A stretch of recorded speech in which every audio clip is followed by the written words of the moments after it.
Why I Hate This Album podcast with Tim and Garrett.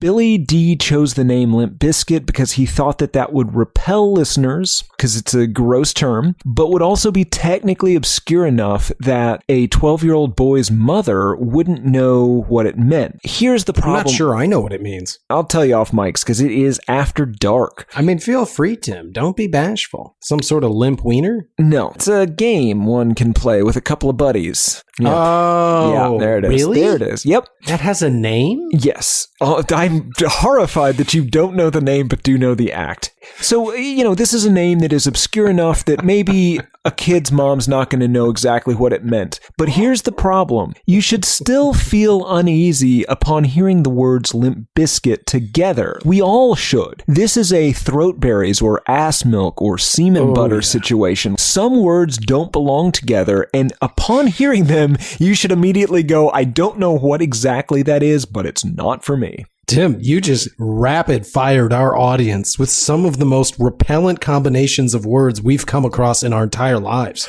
I don't think come across is correct, Garrett. I believe you coined all of those phrases. You're being too modest and also not modest enough. I don't know. What were they again? There's ass milk, there's throat berries, there's semen butter, there's Limp Bizkit. I didn't come up with that one. Yeah, but it might be the worst of the four. Why I Hate This Album podcast. Did Vladimir Putin send in Fred Durst as a weapon? Did Fred Durst invade Crimea? I mean, he did, but I don't know if it was at the behest of Vladimir Putin or not. I'm going to have to delete this, but did Fred Durst shoot down a passenger jet? He didn't. Over Crimea? He didn't. Was he in the area at the time? Maybe. Maybe, but to be clear, this is not an allegedly. This is a not. He did not do that. Allegedly. Oh, he may have. I don't know. Totally keeping this in. Oh, we're going to get sued. Or possibly polonium-246 or whatever. I do believe Fred Durst has poisoned people. Listeners, again, if Tim Rye turns up poisoned by a nuclear isotope, it was Fred Durst. Why I Hate This Album podcast. Who's in the house? Limp Bizkit. Limp Bizkit is in the house, Garrett. Tim, let me just ask. Who's in the house? Gold Cobra, my friend Limp Bizkit is in the house. That felt right. That felt really good, but let's not ruin it. I just want to ask one more time, just so I'm clear, you're clear, and the listeners are clear. Who's in that house? Oh, Limp Bizkit. Limp Bizkit is in the house, Garrett. I really appreciate that. Thank you, Tim. Yeah. Why I Hate This Album podcast. I want an all Dr. Phil cover of Limp Bizkit. Yes. I did it all for the nookie.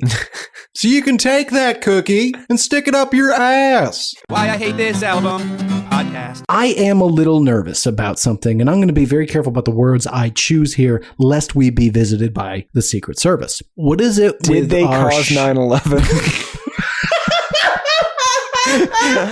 I mean, yeah.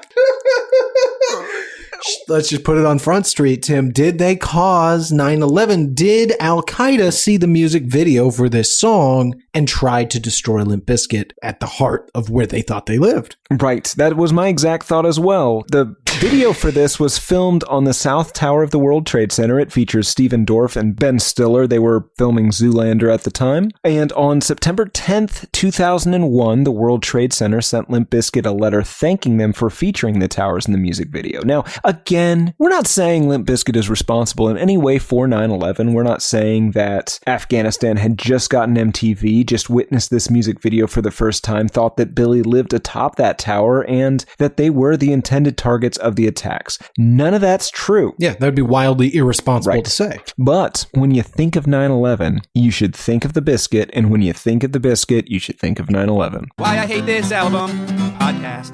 Fred Durst is the Florida of people. Yes. Yes, he is. Just an all-around disappointment that we would gladly sell to Russia. Except for our Florida listeners, we love you. It's everyone around you. Get them listening to this show so that they can be included in the cool Floridians. Path to righteousness. Yeah. Tim, have we unveiled the plan yet? We shouldn't. Not yet. No. Okay. Never mind, folks. There's no plan. There's no path. There's no Tom. Nope. Praise be to Tom. Shut the fuck up.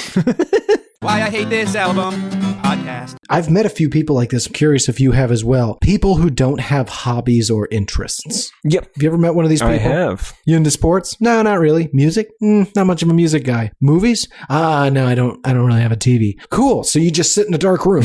Great. You fucking psycho. You know what, Tim? Might be a vampire. Oh. Stake through the heart. You know what? Just to be sure, if you ever meet somebody like this, and this is an official podcast and cowboy recommendation, Stake through the heart. immediately, and maybe shoot them with a silver bullet just in case. You know what? That's just good advice. Yeah, because you never know. People can be both vampires and werewolves. The movies won't tell you that, yeah. but it's completely possible. Yeah, they just don't want to scare you. The American public is just not ready to understand that you could be dealing with a werewolf vampire. Now, I don't know if you have vampire needs or instincts whilst in a werewolf, I don't know what to call it, state, I guess. Mood?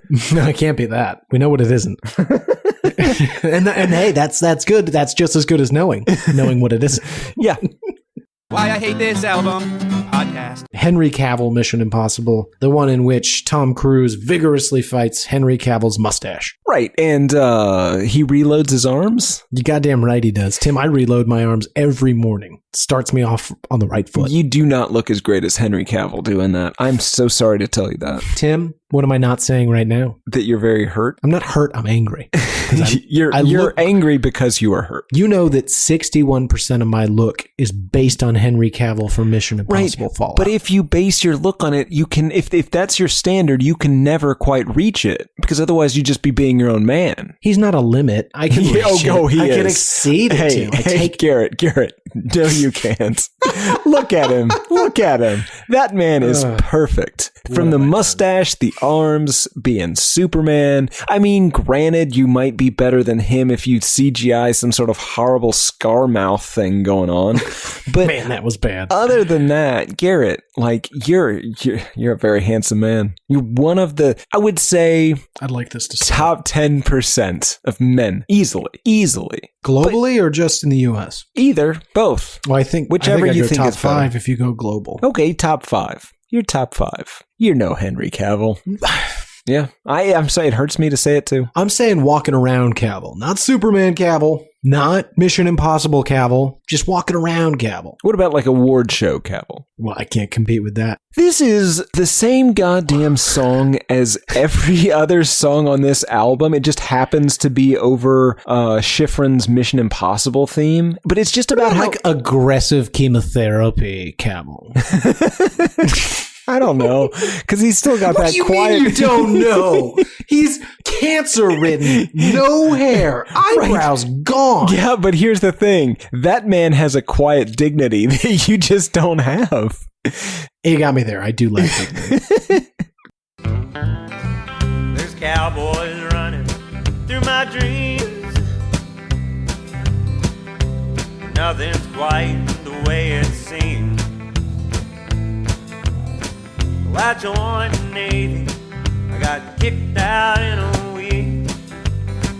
My facial features aren't distinct. I try to find some meaning in these songs. The genius is a genius, got it wrong. Well, it's a lobster murder sex thing, the bleaching of her hair, full of salt on both your ears. The riffs are too repetitive, the lyrics make no sense. All the songs are B-sides, the cover art's a mess. There's so much here to tear apart. Listen to it for a week, now the week has passed. It's the Why I Hate This Album podcast.